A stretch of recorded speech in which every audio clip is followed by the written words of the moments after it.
মিয়ানমারের চলমান পরিস্থিতিতে ৬ দেশের পররাষ্ট্রমন্ত্রীদের নিয়ে আগামী সপ্তাহের শেষের দিকে বৈঠকের আয়োজন করেছে থাইল্যান্ড।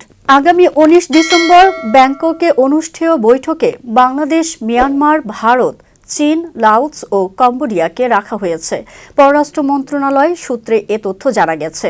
জানা যায়, উদ্ভূত পরিস্থিতি পর্যালোচনা এবং সীমান্তবর্তী দেশগুলোর করণীয় নিয়ে এই জরুরি বৈঠকের আয়োজন করেছে থাইল্যান্ড।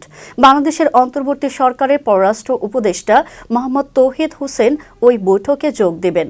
বাংলাদেশ, মিয়ানমার, লাওস ও কম্বোডিয়ার পররাষ্ট্রমন্ত্রীরা বৈঠকে যোগ দিলেও এখনও ভারতের পররাষ্ট্রমন্ত্রী এস জয়শঙ্কর এবং চীনের পররাষ্ট্রমন্ত্রীর যোগ দেওয়ার বিষয়টি নিশ্চিত হতে পারেনি মোর নিউজ।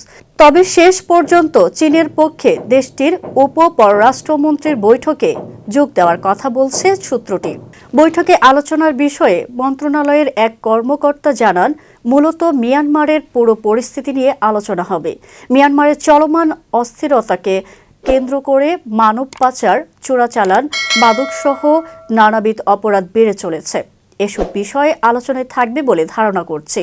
তবে বাংলাদেশ রোহিঙ্গা প্রত্যাবাসন সহ মিয়ানমারের চলমান পরিস্থিতি, বিশেষ করে সম্প্রতি আরাকান আর্মি বাংলাদেশ সীমান্ত লাগোয়া ২৭০ কিলোমিটার এলাকা দখল করে নিয়েছে, তার বিষয়ে নিজেদের উদ্বেগের কথা তুলে ধরবে বলে আশা করা হচ্ছে।